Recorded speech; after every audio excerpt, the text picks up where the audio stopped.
In my last video I showed you what we did to insulate the walls of the van, so in this video I'm going to show you what we did in the ceilings. There's lots of different opinions as to the best way to insulate the ceilings. Some are right, some are wrong. You need to take into account your climate and to a certain extent the structure of your van. You need to consider the height restrictions. I'm 6'2", so I need the headroom. So while it would be nice to put 50mm or 2 inches of insulation in the ceiling, we could only really afford to put in 25mm. So here I'll show you the materials we used, how we installed it, and also a big mistake that we made that turned out to be very costly and very time consuming. So hopefully you'll be able to avoid that mistake.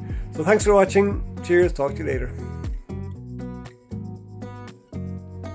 So right now what I'm doing is putting these, it's a plywood across the roof structural bits. This is to support the insulation, the boards which will go between them. I'm using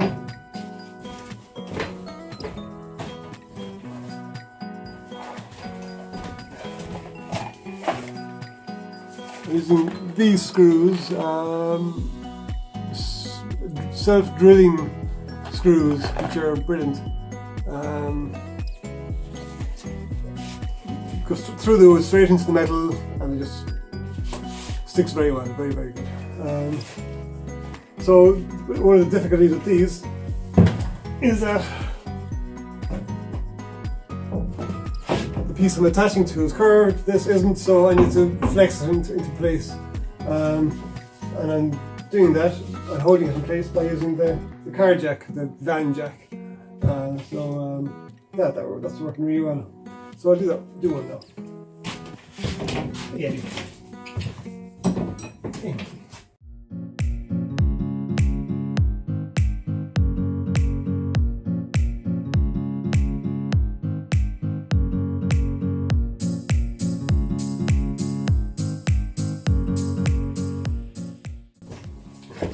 That's that, and that is really rock solid.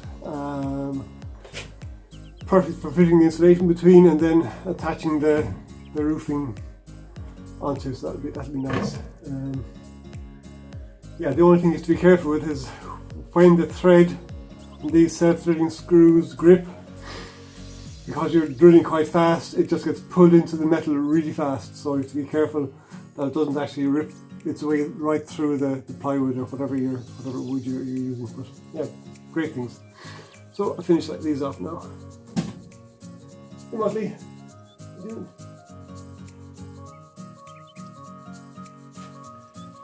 you can see in this picture here that the ceiling of the I-VanLife daily is full of ridges and grooves and valleys, which I assume is there for structural reasons, but from an insulation point of view it makes it very difficult. If we were to put a flat board against the surface, there would be voids behind it. Wherever there's voids, there's going to be air. When there's air, there's water vapour, and that water vapour, as I keep harping on about, will condense on the cold metal surface of the ceiling. This is especially true in case the ceiling has any warm air rises. So our solution to that was to put a thin layer of loft insulation behind the rigid board to fill that gap. At the time you thought it was a great idea. In hindsight, it wasn't such a good idea, and you'll see why later on.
night around about 11 o'clock I eventually got the seating finished.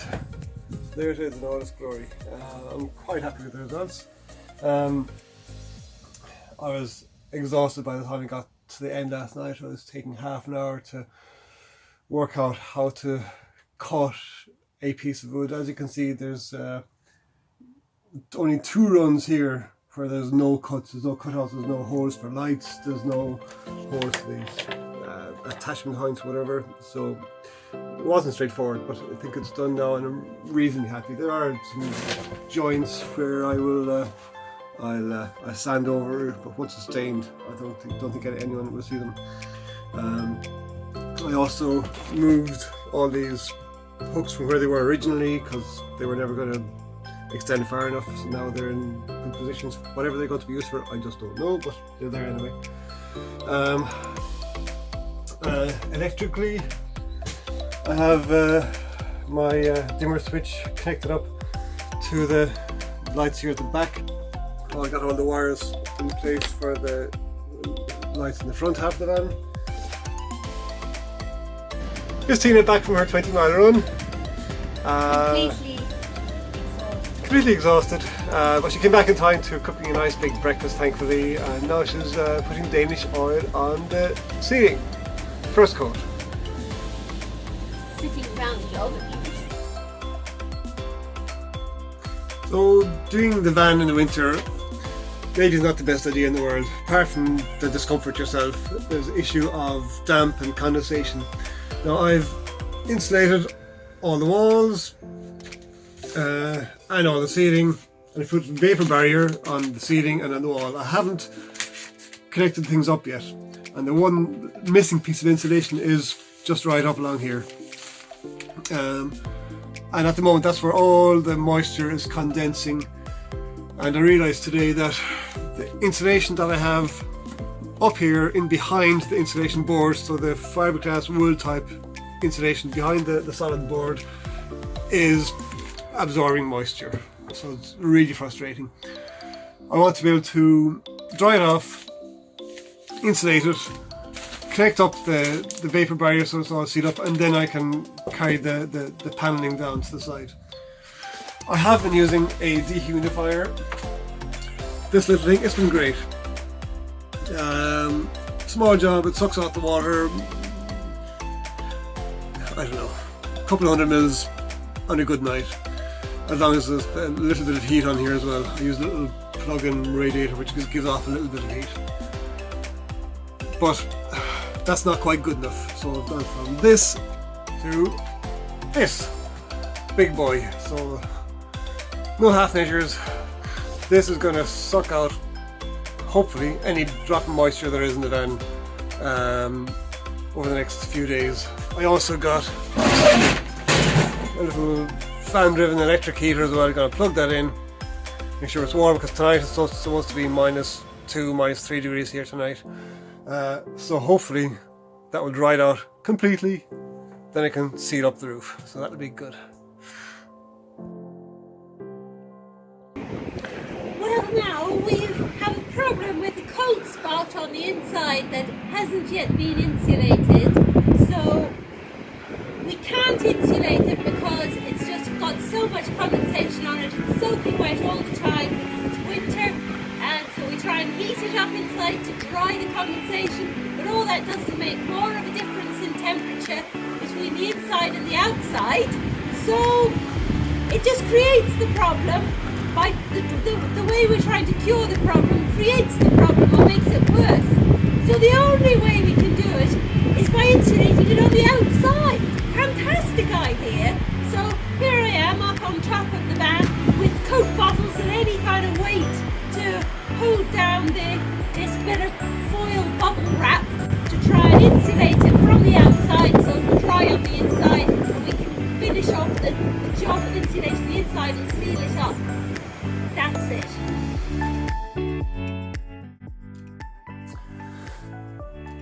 This is something I really didn't want to have to do. After 3 days of the dehumidifier and heater blasting away here, the situation really hasn't improved. and it's going to come back again. It's still going to be damp all along here, underneath the vapor barrier. So the only thing to do is rip out the ceiling. It's disappointing. It was a mistake. So now is the time to set it right. Yeah, it's a pity, but there you go.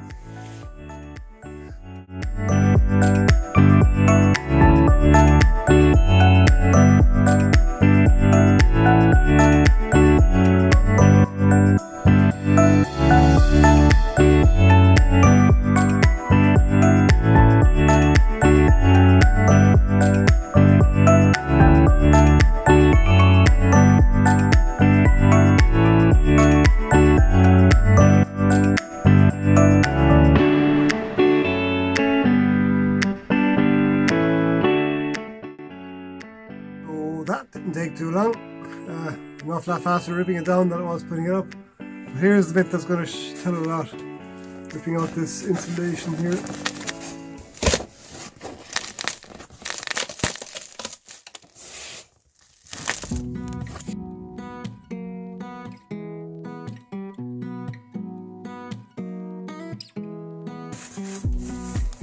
So this is what I had underneath or behind the insulation board. And yeah, it's wet in spots. Not desperately wet, but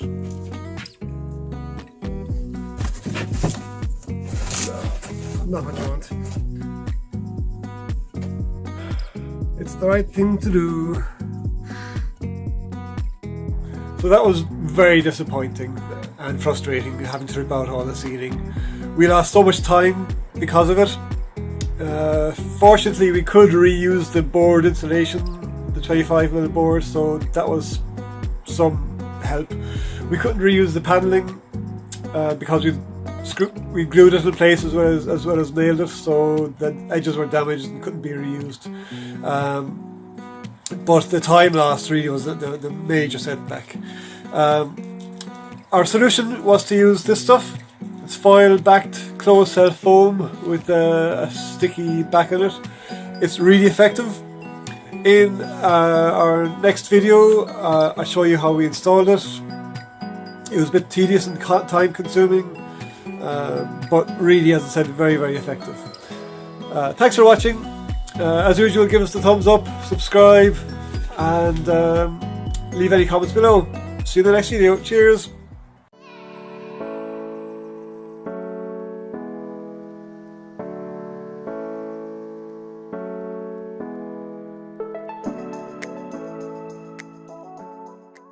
Just want to show you that there's no expense spared on this YouTube channel. I've just custom made a specialized tripod for filming today. You see there's a broken old car phone holder and some stunning fine woodwork from recycled ceiling paneling. So there you go.